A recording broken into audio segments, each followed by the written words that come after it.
Mukhang bad trip si ma'am. Kayong apat, tumayo kayo! Hala, ano na naman kayang ginawa nila? OMG! Natatandaan nyo ba tong group chat nyo? Paano nalaman ni ma'am yung GC namin? Patay kami nito. Ang gagaling nyo! Mag-umpisa tayo kay Scarlett. Ako po, ma'am. Palagi na nagpapareport si ma'am. Ano, tamad na siya magturo? Sayang tuition natin, be. Isa ka pa, Christian! Ma'am, kita nyo ba, bago reban si ma'am, balita ko kumukuha siya sa class funds natin, Ginawa niya tayong business. Samantha! Yes po. Ayoko talaga dyan kay ma'am. Mas gusto ko pa yung dati natin teacher. Buti pa yun, hindi nang babagsak. Tapos magaling pa magturo. Kyle! Akala ko matino ka. Guys, huwag nyo naman ginaganyan si ma'am. Mabait naman siya eh. Sa principal nga lang. Akala nyo, di ko alam mga pinagsasabi nyo sa akin? Lahat po ng sinabi namin sa GC. Totoo po yan, ma'am. Diba sabi nga nila, ma'am, truth hurts? Truth hurts pala, Sige, papakita ko to sa principal sa office. Sige, ma'am, sabihin mo sa principal. At sasabihin din namin yung mga baho mo. Ha? Anong ibig mo sabihin? Di ba may GC din kayo, ma'am? Sinisiraan nyo pa nga yung mga estudyante. Paano mo nalaman yon? Isang pindot ko lang dito at masasend na to sa principal. Huwag mong gagawin yan. Huwag mong pipindutin. Humanda ka sa akin, ma'am. Wag! Wag! Nay, maniligaw ko nga pala. Hi tita, ako nga pala si Enzo, ang soon-to-be jowa ni Scarlett. Enzo? Anak, di ba yan yung anak ng mayor? Opo, Nay. Galing mo talaga pumili, anak. Mukhang magkakapera ako, A few moments later. O sige, pumapayag na ako na maging jowa mo tong anak ko. Yes! Pangako tita, hindi ko papaiyakin si Scarlett. Pwede mo na akong i-kiss. Pops! May bayad ang kiss sa anak ko, ha? Nay, ano na naman yan? Aba, syempre. Ang mahal ng diaper at gatas mo ng bata, tapos libre lang. Ano naman? Tita, magkano po ba? Magkano? Eto price list. Holding hands, 200 pesos. Hug, 300 pesos. Kiss sa kamay, 500 pesos. Kiss sa noo, 700 pesos. Kiss sa lips, 1,000 pesos. At kung makikipag-date kayo sa isa't isa, 3,000 pesos at dapat sagot mo yung bill, ha? 3 hours lang yon. Kung mag-extend ka, pwede naman magbayad ng additional. At bawal tumawad. Pili ka na lang. Ngayong mahal naman, Diyos ko. Ano naman? Business is business. Kailangan ko ma-ROI mga nagastos ko sa'yo. Ito po tita, cheque. Unlimited kiss na yan, na. Cheque? Kahit gumawa pa kayo ng 10 anak. 1 million ba to? Ano to? Idedemanda mo ako? Ano ba ginawa ko sa'yo? Oo, ipapademanda kita. Gagawin mo pa akong business mo, ha? Wala ka namang business permit. Tsaka ang mahal naman ng mga presyo mo. Di naman gano'ng kaganda tong anak mo. Teka lang, joke lang yun eh. Mahilig talaga ako mag-ganon. Isusumbong ko kayo sa tatay ko, Mayor. See you sa kulungan. Kukulong na naman ako. Nandito ako sa Japan ngayon at titikim tayo ng Japanese convenience store snacks. Hulaan nyo kung saan ako pupunta, walang gato sa Pilipinas. Grabe, the best talaga ang 7-Eleven sa Japan. Parang lahat ata ng gusto mong bilhin nandito na. Sobrang dami! Let's try this, Ano kaya to? Mukha siya mochi. So, let's buy. May brulee sila, guys, Siyempre, add to cart. Parang sikat din to. Kainin natin, guys, tara. Add to cart. Yakult ba to? Ang laki ng Yakult nila dito, Add to cart. May Japanese, Arigato. Tikman na natin. Una natin titikman itong pudding.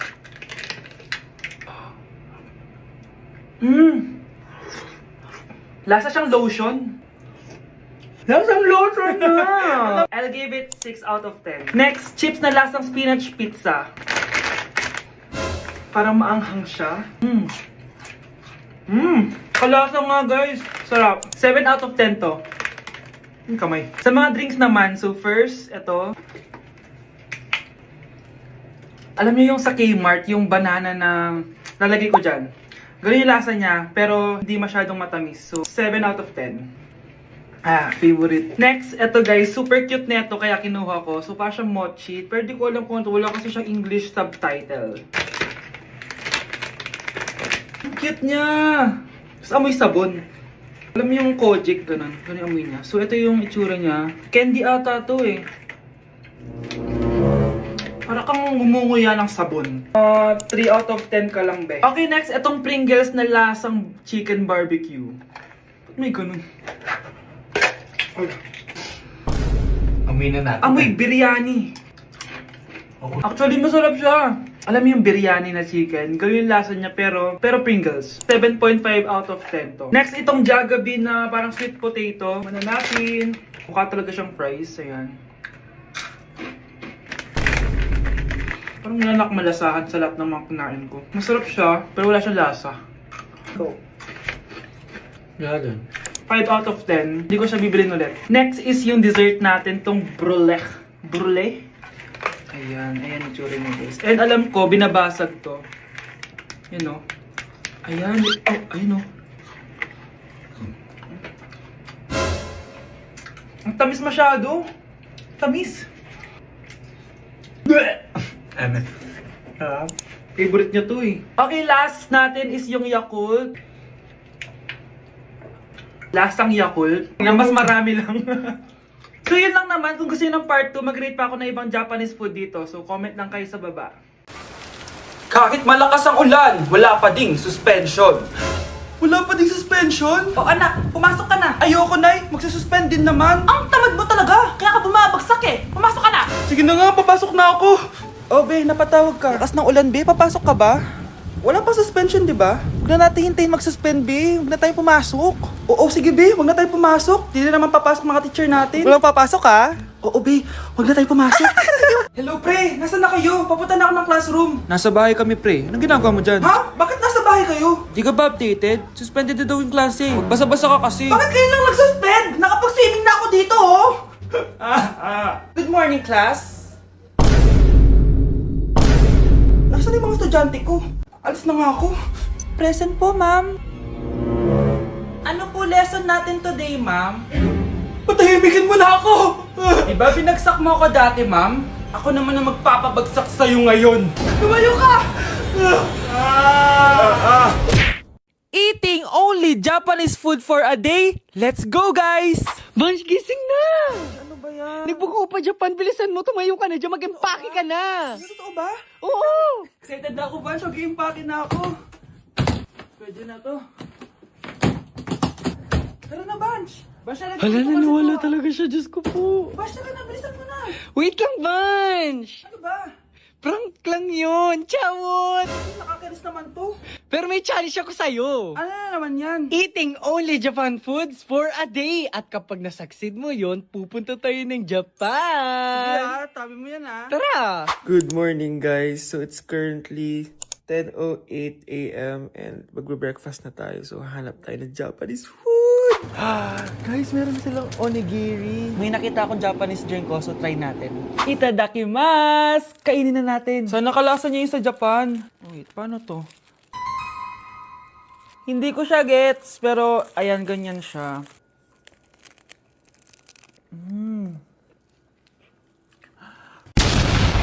Pasabog! Kainin naman natin to kasi ako nagpabili nito. Itong bulgagi. Sarap. Tignan nyo guys yung loob nyo, oh. Tuturuan ko kayo kung paano magbuo ng onigiri. First step is... Ito pa? Okay, last, etong salmon mayo. Tingnan natin. Mas ba't yung beef? Subtle lang yung lasa niya. Hindi siya sobrang malasa gaya na ito. So, inom na tayo, guys. Try natin itong Milku. Milku, deodorant. Miku, guys. Lasa siya Yakult. Sarap! Totoo ba? So, yun lang naman sa breakfast natin. Excited na ako sa lunch and dinner kasi sa labas tayo kakain. It's lunchtime, guys. And as usual, late na naman tayo magla-lunch. Ang kinikrave ko ngayon for lunch is ramen. So, tignan pa natin kung ano pa pwede natin orderin na Japanese food. Guys, di ko alam na may entrance exam pala dito. Di pa naman ako nag-review. Usually guys, minamax ko lahat to. Papamax ko sa kanya lahat, pati yung spice para may challenge, tara. Guys, dumating na yung karaage. Oh my. Oh my God, ang sarap. Guys, nakikita nyo ba to? Kaya black yung kulay nito kasi squid ink daw yung ginamit dito. Weird siya pero masarap siya, gets. Sarap. So meron din siyang beef. Wow. Sobrang malasa siya, guys. Kung di pa kayo nakakatikim ng ramen, guys, ano pa ginagawa nyo? Bumili na kayo. Mukha lang siyang hindi nakakatakam pero masarap siya. Grabe, namimiss ko na yung Japan kasi palagi kami nag-ramen dun eh. Craving satisfied naman ako and excited na ako sa dinner, guys. So, next stop, dinner naman. So, let's go! It's dinner time, guys! Medyo busog pa ako pero kaya natin to. So, tara, pasok na tayo and mag-order na tayo ng Japanese food. Let's go! Itadakimasu! Favorite namin to ni Haneban. Sobrang sarap nito, guys. Sushi siya na may malaking salmon, tas ang sarap, promise. Sausaw natin sa sauce. Bigyan mo ako ng best reaction mo. Nag-order din kami ng California Maki. Nag-order din ako ng yakiniku doon. Ayan, tsura niya. Sarap niya, oh. Guys, tignan niyo.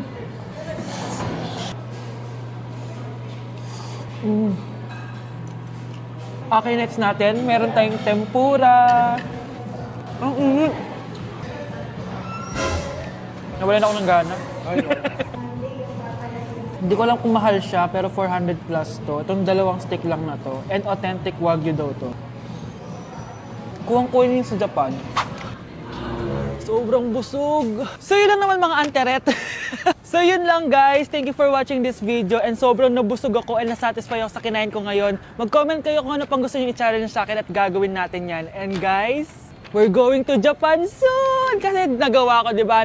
Sabi mo, lilibre mo ako ng ticket sa Japan.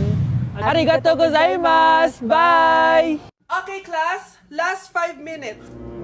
Hirap naman nito. Be, ano sagot sa number 10? Huwag ka mong kopya sa akin, Samantha. Mapapagalitan tayo kay ma'am. Tamot mo naman. Ayaw mo akong pakopyahin, ha? Bilisan nyo, class. 1 minute na lang. Ma'am, nangongopya po si Scarlett sa akin, no? Apakasinungaling mo, Samantha. May nangongopya pala dito. Bagsak ka na sa akin, Scarlett. Apakasama talaga ng ugali mo, Samantha. Nay! Oo, anak. Anyari sa'yo? Binagsak ako ng teacher ko. Naniwala kasi siya kay Samantha na nangopya daw ako. Totoo ba yun, Scarlett? Hindi, Nay. Siya talaga yung nangopya sa akin. Walang iya yan, ah. Humanda siya sa akin. Tara, anak. A few moments later. Ma'am, bakit niyo po kami pinatawag dito? Eh, kasi yung anak mo, sinungaling. Siya naman talaga yung nangopya kay Scarlett, eh. Hindi po totoo yan. Para malaman natin kung sino nagsasabi ng totoo sa inyong dalawa, mag-quiz na lang kayo ulit. Patay ako nito. Humanda ka ng mapahiya, Samantha. Okay, time's up. Pass your papers. Scarlett, naka-perfect ka. Yes, talino talaga ng anak ko. Samantha, wala kang tamang sagot. Ikaw talaga ang totoong nangongopya. Nakakahiya ka, Samantha. Humanda ka sa akin sa bahay. Tara! Huwag po, Nay. Anak, maganda ka na! Bibili tayo ng bagong kotse! Talaga po, Nay! Excited na ako! Oo, anak! Kaya magbihis ka na! Tara na! Sige po, Nay! A few moments later. Welcome po, ma'am! Bibili po ba kayo ng kotse? Pumunta kami dito sa car shop, di ba? Baka submarine yung bibili namin. Meron po kami dito, ma'am! Bagong-bago! Murang-mura! Aba! Anong tingin mo sa akin? Walang pera? Judgmental ka, ah! Di naman po sa ganun, ma'am! Tignan niyo po! Sige, titignan ko. Ang ganda, di ba, ma'am? Wow, ang ganda nga! Tapos, ang bango pa! Wow, ang ganda! Magkano ba to? 20,000 lang po yan, ma'am! 20,000? Ba't ang mura? Baka may sira to, ha? Wala pong sira yan, ma'am! Nay, ang ganda nito! Bilhin mo na! Sige, anak, bibilin ko na! Bakit tayo mabukas? Anak, teka lang, ha? Anak, paano nakalabas yun? Saan ba yung batang yun? Hello, anak! Nasaan ka? Nasa bahay po, Nay. Bahay? Huwag mo ako niloloko, ha? Malilintikan ka sa akin. Totoo nga po, Nay. Di nyo naman po ako sinama, eh. Ha? Nay, bilhin mo na tong kotse. Kumalma ka nga, Mare. Kakanood mo yun ng horror drama, eh. Manood na lang tayo dito sa Loklok. Dito, marami kang pwede panoorin at feel lang to, guys. Ito nga pala yung horror na pinapanood ko ngayon. Super nakakatakot nito, guys, at super nahook ako. Oh, di ba? Ang galing. Manood na lang tayo dito. O ikaw, manood ka na rin dito sa Loklok.